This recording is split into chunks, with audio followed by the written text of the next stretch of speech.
if it's not balanced and if it's not free, most of all free, if it's not balanced and free, it will not work. No matter what it is, it'll keep going towards that homeostasis until it gets there, and then it'll naturally flow. So like, you see that so much in people's relationships, such an imbalance, such a I'm looking for this, well I'm looking for this. Okay, what do you want? Yeah. What do you actually want out of the relationship? Do you want a friend or a loved one for benefits, for lack of a word? Do you want them for a social status? That's not really anything but unnecessary attachment. The only reason you should love somebody or something is because it stimulates something in your soul. That it's something good for you, but you can give something good to them. So if you're in a relationship and you're doing all the good for this person and all they do is complain, and not do anything, that's totally unbalanced. Yeah. But also, if someone is on the other end of the spectrum, that's the vice of divine masculine and divine feminine. That's the duality of it, because in anti-masculine and anti-feminine is taking. So it's not really divine masculine, it's not really divine feminine, it's taking. There's a difference, huge difference between taking and giving. If I give you a gift, you can receive it. And you can say, thank you, Owen, thank you so much, that was a really great gift, I feel something. Or you could say, thank you, Owen, it's not really what I wanted, but socks are cool. But you could also be like, that's mine. And that's still receiving it, but it's just a different way of receiving. So that's the anti-feminine. And you kind of have to understand the duality of it so you're not messing up in your everyday life. So, and the same thing with divine masculine. There's a difference between giving and throwing. Like, I could say, oh, here's Moldavite crystal. It's a really huge one. It's really special. It's the biggest one on the planet. I just stole it from the museum. Here you go. And you could do whatever you want with it, receiving it.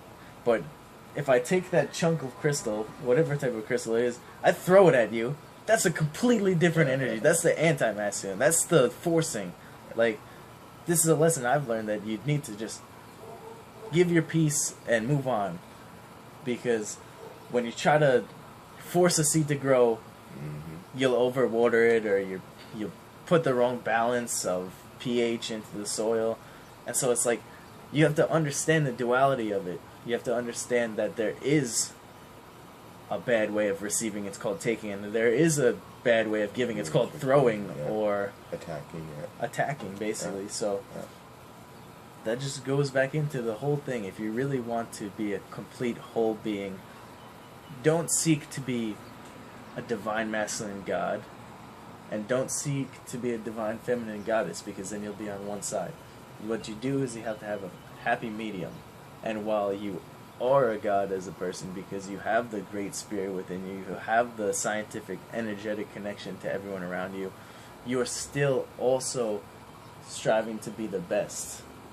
You're still striving to be someone that can nurture somebody. Like, a father would be terrible if they told their kid, none of your problems matter to me. All masculine, I'm just a god. It would be terrible. The kid would have a childhood with lack and need to fill that lack somehow and heal that. But if you're a father and you're really imbuing and inhibiting the essence of divine masculine, you're going to say, you know what, son, I've been through that. Or, you know what, my little sweet angel, princess, cutie pie, don't worry about them. Let life take handle of things. And it's like, that's really why there's such a fine line. Because if you really want to be a great divinely masculine person, you have to understand that you have to be at least somewhat balanced with your divine feminine side. No doubt. We all do. That balance, and that's the whole key, the balance. And one thing I'm finding out right now, just talking about balance, you said one word is been really working on a lot lately is, I think that's kind of the change that's going on in the planet right now, is duality. The duality, and I feel that that's the one thing that has got everything in up and upward. There's always a left or right, a black or white, Exactly. Up or down. People tend to talk about the problems, like debate if they actually exist when they know it exists. So like, there's what you're talking about, that fight with duality, that fight with the divine and the anti. That it's really like, okay, we all know that destroying the earth is a problem.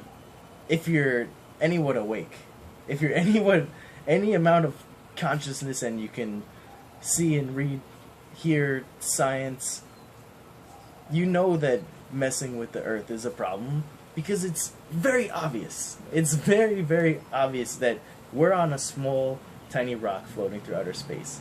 If you do something to mess it up, you're destroying the spaceship that you're on. You're flying through space at millions of miles per hour, whatever the speed is. Why would you intentionally destroy or attack or use your divine masculine for bad to break your own spaceship? Like, say there's a meteor coming to Earth. Okay, well then, if you go attack that meteor, that would be using your duality for good. If you can figure out a way, okay, if we hit that meteor, if we attack it, we use the opposite side, that would be using it for good, and that would be part of duality. But that's the difference between really imbuing divine masculine or just pretending like you are, because that's still not doing it out of bad intention. Yeah. Really, when we use the word divine, we're talking about good intention. Am I right? Good intention. That's divine, and that's what I'm saying. That's a division between coming out of duality. That's coming out of what everybody's going through. It's coming out of the third dimension. In order for you to go from the fourth dimension and the fifth dimension, you got to come out of the third. And the third dimension is totally on duality. It's a competitive action. It's a dominating force that's trying to overcome until you jump up and where the fourth is still, fourth dimension, lower fourth is, you see duality, but you don't have to play in it. Top of fourth is like, okay, duality is kind of fading away. Fifth, there is no duality. There is no duality. There is cooperation. Exactly. Just working with it. And that's, to my own acknowledgement, to me, that's what's happening with people. It's like, it's your thoughts. Because if you really look at it, what a thought is spirit, period. A thought is just spirit. That's my thought. Whatever my thinking is energy. Okay, a good example is that whatever I'm thinking, that is energy, and that energy that I'm putting out there, okay, if I keep on thinking that thought, okay, it's going to materialize. If I think that thought, and then I put emotion around it, no matter what the thought, good or bad, let's get out of duality, but that thought, if I take that thought, and I put an emotion of love with it, it even solidifies faster. Okay, that's like it's a magnet. Okay, you take the energy of the thought, which is electric. Okay, and then you take the energy to wrap that thought, emotion. Okay, which is magnetic. You have those both together, then you're a magnet.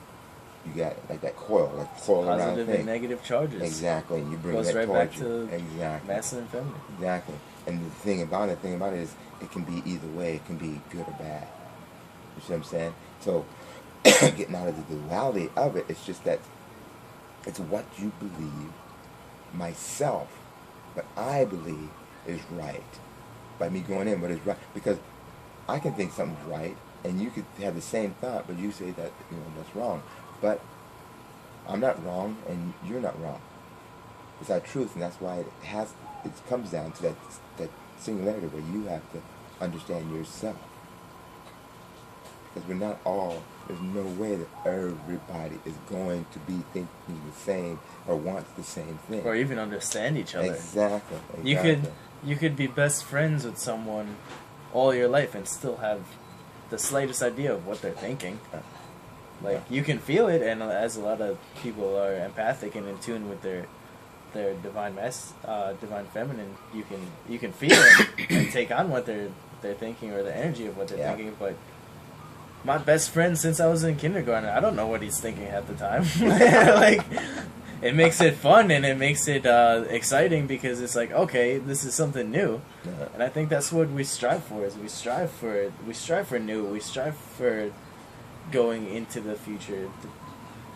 And at the same time, we also feel nostalgic, and we also learn from the past, and we revel in the past at times, because like, that's putting two ideas together, like what we were talking about with the two divine masculine. You receive wisdom from the ancients, from the ancient Native Americans, Hawaiians, Africans, all those ancient cultures that knew.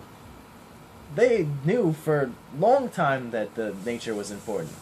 And they knew for a long time that you have to work with and not against the flow of nature.